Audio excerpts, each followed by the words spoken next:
La inocente farsante capítulo 7 de Bárbara Cartland. Y cuando ambas se alejaron y Lord Kynaston la vio por un momento, recortada contra el agua del canal, pensó que Leila no podía ser real. Sintió que debía de haber soñado todo aquel extraño encuentro. Sin embargo, cuando regresó al salón, allí estaba el boceto de Vermeer, sobre la silla tal como lo había dejado. Y en lugar de dos ojos color café, estos eran azules y mucho más grandes. La pequeña cara puntiaguda estaba enmarcada por cabellos que eran del color de la luz del sol. Afortunadamente, Leila no tuvo que decirle a su tía que había ido a Ámsterdam. Al regresar se encontró con que la baronesa estaba profundamente dormida. Era obvio que había tomado las píldoras que le quitaban el dolor, pero que también la hacían dormir. Por lo tanto, no pudo hablar con la baronesa sino hasta mucho más tarde. Después de la cena fue hasta su habitación y ya la encontró despierta, pero todavía un poco adormilada. ¿Has estado bien, mi querida niña?, preguntó ella. Sí, por supuesto, tía Edith, y siento mucho que estés padeciendo. Ahora estoy mejor, dijo la baronesa. Mañana vamos a tener una larga conversación. Tengo algunos recuerdos de tu madre, que estoy segura te gustará ver. Me encantará, aseguró Leila. Se dio cuenta que para su tía representaba un gran esfuerzo el hablar, así que le dio un beso, le deseó buenas noches y bajó a buscar un libro para leer. Era muy temprano como para irse a la cama, por lo que Leila buscó los libreros, ya que había varios en diferentes habitaciones. Después se acercó a una ventana y la abrió para mirar al jardín. Las estrellas comenzaban a aparecer en el cielo y todo se veía muy tranquilo y bello. Mientras miraba hacia afuera, ella pensó en lo interesante que fue conocer al marqués y en lo bien parecido que era. Es más, era el único hombre a quien por primera vez admiraba desde la muerte de su padre. Este había sido un hombre alto en comparación con los padres de sus compañeras de escuela en Florencia. En contraste, los italianos eran pequeños e insignificantes. Leila no se mostró interesada en ellos, pero el marqués era diferente. Había algo en su voz grave y viril que lo hacía atractivo y seductor. Además, era muy alto y de grata presencia. Ella hubiera deseado poder discutir con él acerca de sus caballos y de su casa en Inglaterra. Mientras se hallaba en Florencia, había sentido nostalgia por el verdor del campo inglés, por las antiguas casonas señoriales y por la gente cuya sangre era igual a la suya. Me hubiera gustado poder conocerlo mejor, pensó Leila, aunque sabía que eso era aún imposible. Aquella noche soñó con él. Por la mañana no pudo recordar el sueño con claridad, mas era consciente de que había estado con él. Aún podía sentir las vibraciones de él rozando las suyas. Cuando la nana vino para despertarla, le espetó. Hoy hará mucho calor, señorita Leila, y yo no voy a caminar hasta el museo. Leila estaba a punto de protestar, pero comprendiendo que la nana era una anciana, le dijo: Por supuesto, nana, y nos saldremos si es demasiado esfuerzo para ti. Me pondré a pintar algunas de las flores del jardín. Estoy segura de que a tía Edith le gustará ver un cuadro de ellas cuando despierte. Eso se llama sensatez, dijo la nana. Leila encontró otro lienzo pequeño en el estudio y tomando sus propias pinturas salió al jardín. Las rosas de diferentes colores se veían bellísimas. La muchacha pensó que le gustaría pintar los tulipanes que hacían tan famosa a Holanda, y entonces se preguntó dónde estaría ella al arribar la primavera y que los tulipanes florecieran. Tal como lo comentara la nana, hacía mucho calor. La fuerza del sol hizo que ella finalmente regresara a la casa para concluir la pintura en el estudio. Se asomó a la habitación de su tía para ver si estaba despierta y vio que aún dormía. Ya estaba próxima la hora de la comida, cuando Leila bajó del estudio para entregarle la pintura a su tía. La baronesa estaba sentada en la cama y se veía muy pálida y débil. Cuando entró en la habitación, Leila calculó que si el marqués no compraba el boceto de inmediato, entonces ya sería demasiado tarde. Sin embargo, la dama hizo un gran esfuerzo para admirar la pintura y la felicitó por su estilo. «Eres una pintora hábil, querida», opinó. «Cuánto me hubiera gustado que nos visitaras cuando tu tío estaba aquí. Ahí le hubiera fascinado tu trabajo». «Me estás halagando sin merecerlo», dijo Leila. «Su estudio está tan bien arreglado que es una delicia, y fue muy escrupuloso al coleccionar lienzos de las diferentes épocas. Debo confesar que todos esos detalles técnicos me parecen un tanto aburridos, respondió su tía. Si una pintura es bella, yo solo deseo disfrutarla y no me importa si la pintaron ayer o hace 300 años.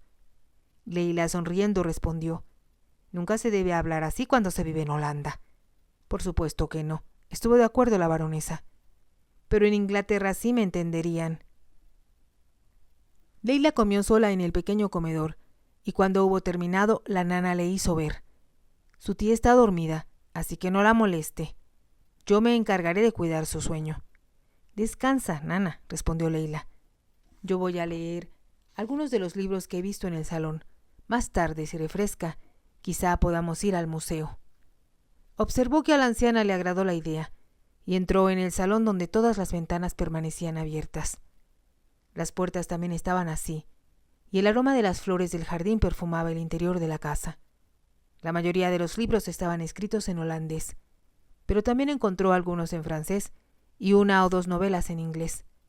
De pronto pensó que le vendría bien practicar su francés, así que tomó una novela de Guy de Maupassant. Se sentó con los pies sobre el sofá y pronto quedó absorta en su novela. 1 hora más tarde alguien entró en el salón y ella pensó que se trataba de la nana. ¿Descansaste bien?, comenzó a preguntar Leila. Entonces, con sorpresa, descubrió que no se trataba de la nana, sino de un hombre joven, robusto y no muy bien parecido. Este tenía los rasgos fuertes de un holandés. Por un momento, ella lo miró y él hizo lo mismo, como si se sorprendiera de su presencia. Por fin, Leila se puso de pie y exclamó: «Buenas tardes». Habló en inglés y el joven le respondió en el mismo idioma, pero con un fuerte acento. «¿Quién es usted? ¿Por qué está aquí?» «Soy una invitada de la baronesa Van Alradt», respondió Leila, «y me temo que no podrá verla porque está muy enferma». «Eso lo sé», respondió el joven, «y yo soy Nicolás Van Alradt, el hijastro de la baronesa». De inmediato comprendió que aquel era el joven de quien le hablara la baronesa y que pretendía vender los cuadros que le pertenecían a su hermano. Leila lo miró con cautela y después explicó: «¿La baronesa?» «Era la hermana de mi madre y yo soy su sobrina, Leila Cavendish». «Entonces usted puede darle un mensaje de mi parte», dijo Nicolás. Miró a su alrededor mientras hablaba. Enseguida se dirigió hacia donde estaba colgado un precioso cuadro de Hendrik Abercrombie, como representaba a unos patinadores en el hielo. La pintura no era muy grande, pero excelente, y cuando él la descolgó, Leila le preguntó con voz trémula: «¿Qué está haciendo?» «Me llevo esta pintura porque considero que es mía». «No puede hacerlo», protestó ella. «No es suya, le pertenece a su hermano». «¿Usted qué sabe acerca de eso?», espetó él. «Además, no es asunto suyo. No permitiré que se lleve las pinturas de mi tía, solo porque ella está demasiado enferma como para evitarlo». Gritó Leila: «Regrese ese cuadro de inmediato y salga de esta casa». «Usted no tiene derecho a estar aquí». Habló con ira y Nicolás la miró con odio, sosteniendo el cuadro con ambas manos. «¿Así que se va a poner difícil?», preguntó irónico. «Quítese de mi camino o se va a arrepentir de haber intervenido. Si usted saca esa pintura de la casa, llamaré a la policía», lo amenazó Leila. Ella estaba parada entre Nicolás y la puerta, determinada a no dejarlo pasar. Sujetó el marco con ambas manos para tratar de quitárselo y exclamó: «Se está comportando de una manera abominable. Váyase o tendré que llamar a la servidumbre para que lo eche». Ella tiró del cuadro y Nicolás lo sostuvo con más fuerza diciendo: «Apártate de mi camino, inglesita tonta. ¿A ti qué te incumbe si yo me llevo la pintura? A menos que pretendas quedarte con ella. Le pertenece a mi tía mientras ella viva, y después pasará a manos de su hijo mayor», respondió Leila. Nicolás soltó una mano del marco y golpeó con fuerza a la muchacha. Ella gritó. Después de despedirse de Leila la tarde anterior, el marqués se había quedado contemplando el boceto que ella le había dejado hasta que el conde regresó. «Buenas noticias, Carew», exclamó él. Dentro de una hora llegaron una magnífica pintura de Van der Velde, junto con otra por Jan van de Cappel. Me gusta la idea, respondió el marqués. Pero, ¿qué piensas de esta? El conde miró el lienzo y exclamó: el Vermeer sobre el que tanto se ha hablado. ¿Quién te hizo la copia? No se trata de una copia, repuso el marqués, sino del boceto original, hecho por Vermeer antes de realizar la obra final. ¿Un boceto?, exclamó el conde. Él tomó la pintura, la miró con detenimiento y después le dio vuelta para analizar el lienzo. Parece ser de la época, dijo él. ¿Quién te lo trajo? Una jovencita que dice ser la sobrina de la baronesa Van Alradt. El conde pareció sorprendido. Yo conocí al barón y a la baronesa. Eran una pareja encantadora, pero después de la muerte de él, ella parece haberse retirado. Parece que está muy enferma, aclaró el marqués, y la sobrina quiere vender la pintura para pagar una operación muy necesaria. Y ella afirma que se trata del boceto original de Vermeer. Tiene entendido que el hombre que donó el cuadro de Vermeer al museo era amigo del barón. Creo que eso es verdad, observó el conde con calma. Mas no puedo creer que este sea realmente un boceto hecho por Vermeer. Si tal boceto existiera, hubiéramos tenido noticias de él mucho antes. Eso mismo pensé yo, repuso el marqués. Sin lugar a dudas es bellísimo, concedió el conde. Sin embargo, yo me aseguraría de que es auténtico antes de pagar un solo centavo por él. Eso pensaba hacer, estuvo de acuerdo el marqués, y la señorita Cavendish me sugirió que me ponga en contacto con un comerciante en arte llamado Nysted. Lo conozco, dijo el conde, aunque yo no me fiaría demasiado de él, ni de muchos otros comerciantes. La autenticidad de los cuadros que yo te he traído ha sido avalada por el director del Museo Rijke. El marqués rió. No lo podías haber hecho mejor. Eso creo yo, aceptó el conde con una sonrisa. Pero al mismo tiempo, continuó diciendo el marqués, siento lástima por la señorita Cavendish. Está muy preocupada por su tía y, además, es una chica preciosa. Vaya, exclamó el conde. Ahora debes tener más cuidado que nunca. Comprar cuadros es una cosa, pero cuando en la venta se encuentra involucrada una chica bonita, el asunto se vuelve peligroso. Eres un cínico, dijo el marqués. Mira quién lo dice, respondió el conde. Tú lo has sido siempre. El marqués sabía que aquello era cierto, sobre todo en aquel momento, después de cómo fue tratado por aquellas dos mujeres, a las que estaba tratando de olvidar. Al instante, recordó los ojos azules de Leila, su expresión de temor en ellos y la manera como le habían temblado las manos. ¿Por qué tendrá tanto miedo?, se preguntó una vez más. Después de darte tan buenas noticias acerca de tus pinturas, ahora tengo que darte otra que no te gustará. ¿De qué se trata?, preguntó el marqués. Su Majestad. Ya se ha enterado de tu llegada, respondió el conde, y te invita a comer mañana en el Huis-ten-Bosch. Hubo una pausa antes que Lord Kynaston lograra decir: por supuesto que me siento muy honrado. No será tan engorroso como tú piensas, continuó diciendo el conde. Su Majestad tiene un compromiso público esa tarde, así que la comida será temprano y tú podrás escapar inmediatamente después. Sin embargo, a ella le gustaría poder hablar contigo a solas, antes que lleguen los demás invitados. Espero que tú hayas aceptado en mi nombre, expresó el marqués. Por supuesto, afirmó el conde. Y como yo no he sido invitado, ocuparé el tiempo buscando otros cuadros de cuya autenticidad no tenga dudas. Miró el boceto mientras hablaba y el marqués preguntó: ¿No crees que sea posible que esto sea algo único, pero que ha estado olvidado hasta ahora? Me parece tan poco probable, respondió el conde, que quizás sea cierto. Entonces, ¿cómo podemos probar que no es falso?, preguntó el marqués. Se lo llevaré a mi amigo del Museo Rijke, ofreció el conde. Pero no se lo menciones a ninguno de los comerciantes en arte que vendrán aquí más tarde. ¿Por qué no?, preguntó el marqués. Porque si lo haces, correrán a la Haya y le ofrecerán a la baronesa 10 veces más de lo que vale, y publicarán el descubrimiento para que los coleccionistas de Europa compitan por tenerlo. ¿Me quieres decir que vale mucho dinero?, preguntó el marqués. Si es auténtico, sí. afirmó el conde, acentuando las palabras. Muy bien, estuvo de acuerdo Lord Kynaston.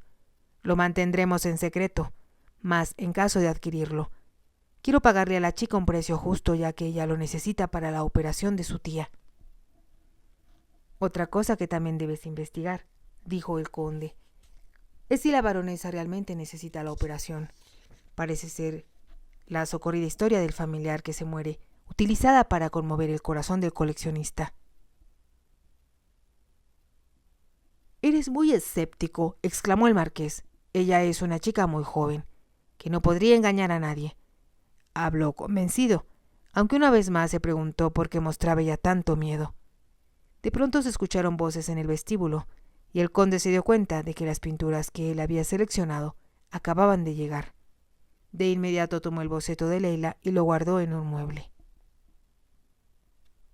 A la mañana siguiente, el marqués se sintió complacido, porque había comprado 3 excelentes pinturas holandesas que le interesarían mucho a su majestad, aunque quizá a nadie más.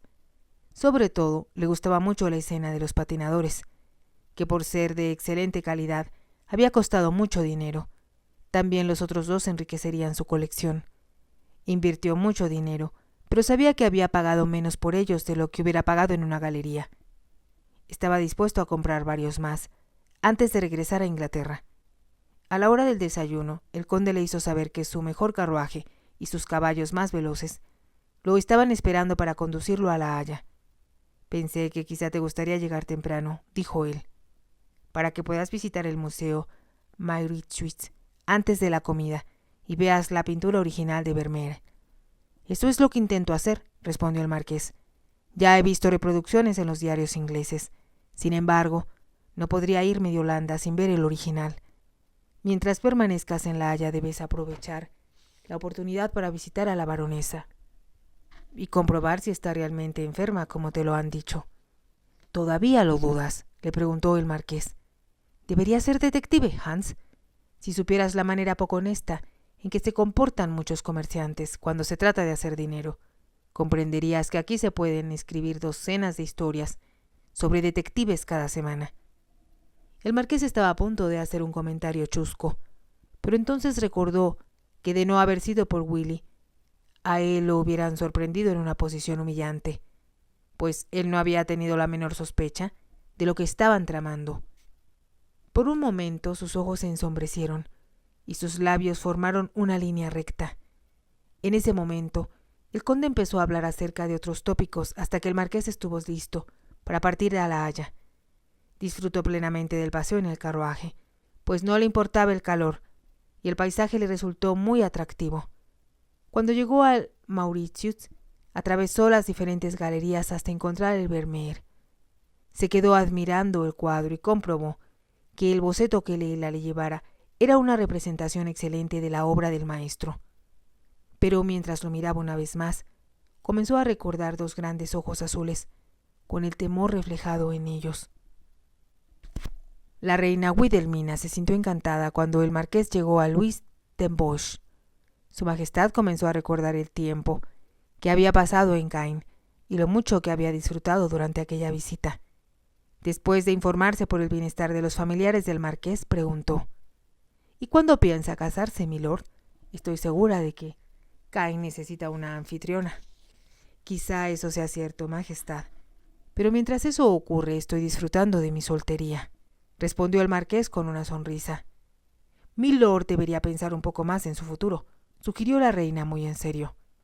«Debe procrear un hijo que herede el título y lleve adelante su posición diferente en la corte, así como varias hijas tan bellas como lo fue su madre». Aquel era un tema sobre el cual el marqués no tenía deseos de comentar. Por lo tanto, se sintió muy aliviado cuando aquella embarazosa conversación con su majestad se vio interrumpida por la llegada de los demás invitados a comer. Tal como él se lo imaginó, todos resultaron ser estadistas de edad bastante avanzada, que solo sabían hablar sobre temas demasiado serios y casi nunca reían. Como la reina tenía otro compromiso, la comida fue breve, y al despedirse del marqués le dijo: «Lamento mucho tener que despedirme, mas espero que milord me visite otra vez antes de marcharse». «Me sentiré muy honrado si su majestad me lo permite», respondió él. La reina se alejó y él también pudo marcharse. Todavía era temprano y recordó la sugerencia lógica del conde para visitar a la baronesa. El cochero encontró la dirección y cuando se detuvieron frente a la casa, el lacayo se bajó para llamar a la puerta. Lord Kynaston encontró que la puerta principal estaba abierta. Como nadie apareció, entró sin anunciarse. Adentro, el ambiente estaba fresco en comparación con la intensidad del sol. Se estaba preguntando dónde podría encontrar a Leila cuando escuchó un grito. El grito provenía de una puerta cerrada y sin pensarlo, la abrió y entró en la habitación. Para sorpresa suya encontró a Leila, quien se aferraba a un cuadro con ambas manos, mientras que un hombre joven la golpeaba con los puños. Él trató de pegarle en el rostro, pero la muchacha, en hábil movimiento, se escondió detrás del cuadro. Nicolás la golpeó en el hombro como lo hiciera antes. Ella gritó una vez más. El marqués se les acercó. ¿Qué demonios está ocurriendo aquí?, demandó él. Ninguno de los dos lo había sentido entrar, y ahora lo miraron sorprendidos. Si te ha gustado, te invito a que te suscribas, a que me regales un me gusta y actives la campanita para poder seguir escuchando esta historia. Gracias.